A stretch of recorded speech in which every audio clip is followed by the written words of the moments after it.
di Bandung inilah Bung Syahrir itu benar-benar digembleng secara pengetahuan, kematangan pengetahuannya itu benar-benar digembleng.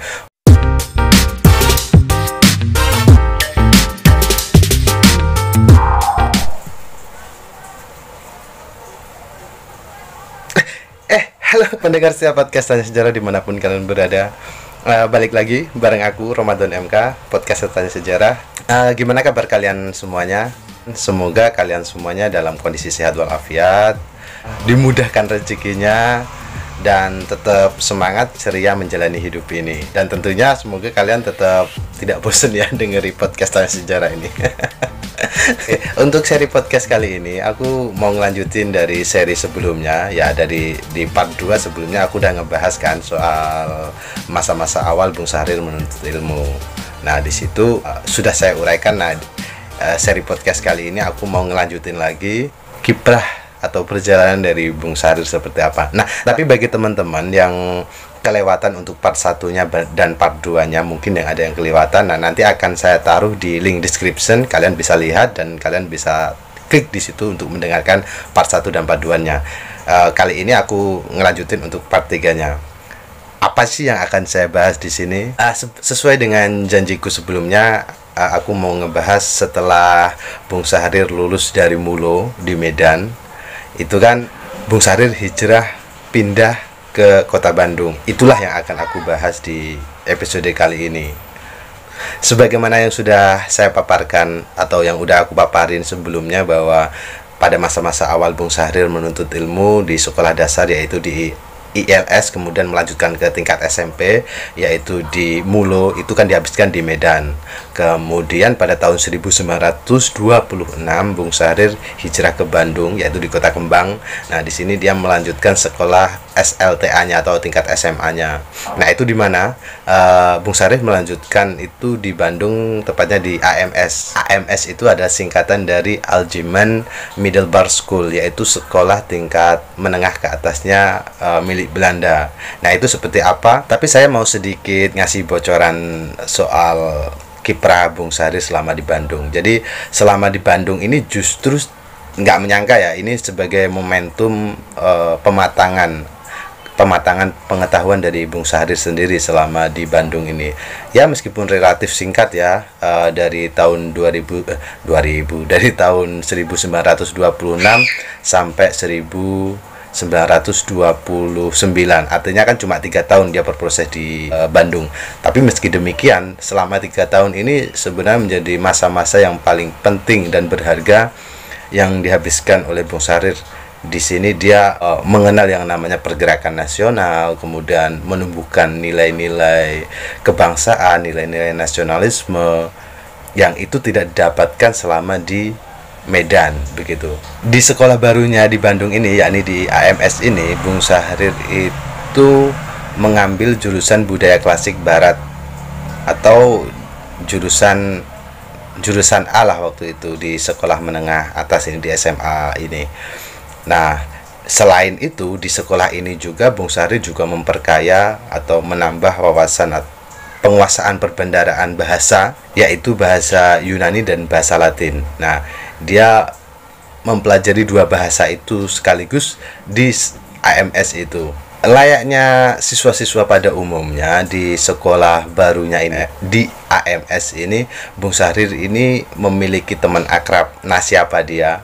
Jadi ada beberapa teman akrab selama dia menempuh pendidikan di AMS ini. Nah, salah satu teman akrab dari Bung Syahrir selama di Bandung itu yaitu ada yang namanya Burhanuddin, kemudian Muhammad Nasir.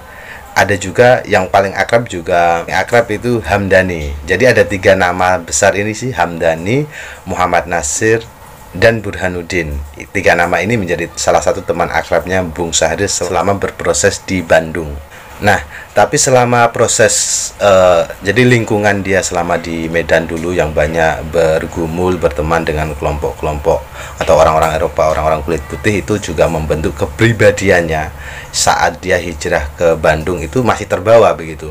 Kebiasaan dia yang secara pemikiran, secara kebiasaan, adat kebiasaan dia masih mengikuti gaya barat. Nah, itu masih terbawa saat dia hijrah ke Bandung.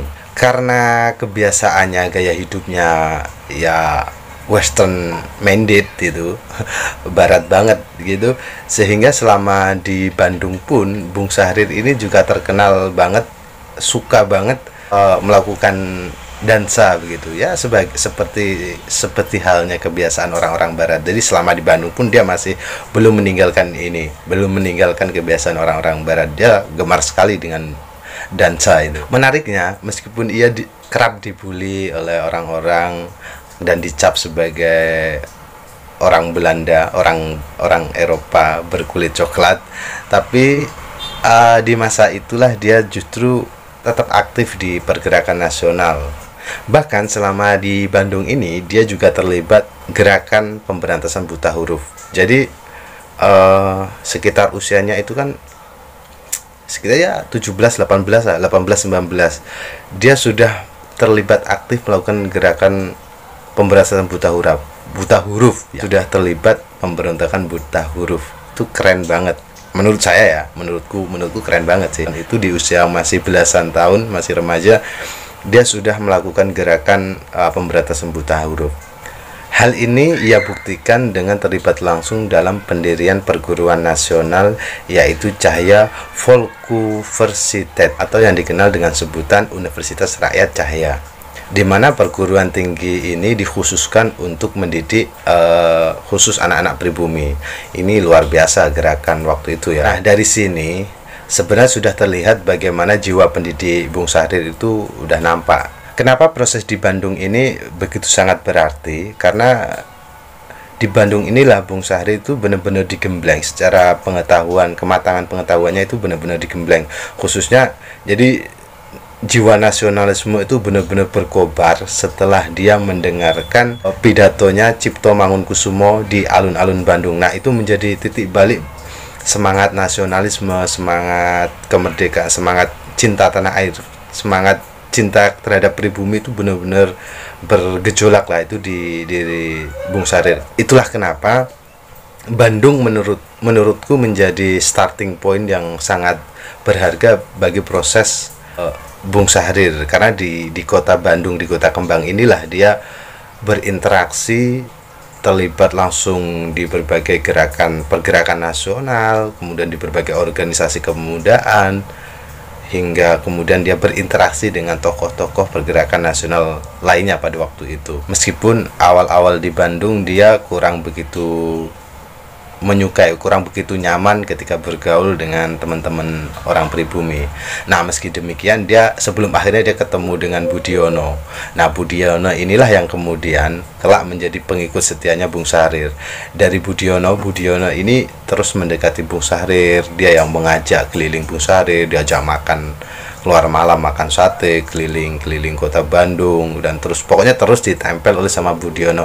Nah, dari pertemuannya dengan Budiono inilah kemudian Bung Syahrir mulai membuka diri untuk berteman dengan orang-orang pribumi yang sebelumnya itu benar-benar dia belum pernah lakukan begitu. Nah, dari pertemuannya dengan Budiono itu tadi, dengan pertemuannya dengan Budiono yang kerap diajak keliling, melihat realitas langsung kehidupan di akar rumput, dari situlah Bung Syahrir itu yang waktu itu masih remaja benar-benar bergejolak. Dia melihat kondisi bangsanya, kondisi masyarakat pribumi yang begitu menyedihkan lah di saat penjajahan Belanda waktu itu. Nah, itu ditopang juga ketika dia setelah mendengarkan pidatonya dari Dr. Cipto Mangunkusumo, yang itu turut mempengaruhi psikologis jiwa mudanya untuk memperjuangkan nasib bangsanya sendiri, nasib kaum pribumi sendiri. Dari situlah dia kemudian bergabung dengan sejumlah organisasi, terlibat aktif di organisasi pergerakan, yaitu dia mulai ikut aktif di Pemuda Indonesia, yang itu kemudian berganti nama menjadi Indonesia Muda. Menariknya, selama di Bandung itu juga dia membentuk satu organisasi yang disebut yang namanya Jong Indonesia. Itu menjadi ada salah satu kemonceran bentuk kegelisahannya untuk mewujudkan Indonesia yang benar-benar berdaulat, Indonesia benar-benar berdikari. Dia membuat organisasi anak-anak muda pribumi untuk ya menyusun apa yang terbaik untuk bangsanya. Selanjutnya dia membuat Perhimpunan Indonesia, ini majalahnya. Disitulah dia menulis gagasan dan sebagainya. Teman-teman yang lain menuliskan gagasan tentang Indonesia, tentang penjajahan Belanda di situ. Jujur Bung Saharir itu sangat antusias dengan dunia baru yang ditemuinya selama di Bandung itu, sehingga ya dia banyak melakukan eksperimen dalam hal ini yang membuat gerakan organisasi dan sebagainya. Itu salah satu eksperimen dia juga gitu. Ya tentunya ini dipengaruhi oleh iklim, sangat mendukung sih iklim dimana pergerakan nasional waktu itu cukup mulai tumbuh subur, khususnya pidato dari Dr. Cipto Mangunkusumo ini cukup memberikan suntikan semangat kepada Bung Saharir dan teman-teman pemuda waktu itu. Oke, demikian saja seri podcast kali ini. Aku izin undur diri. Sampai jumpa di seri podcast Tanya Sejarah berikutnya. See you, bye bye.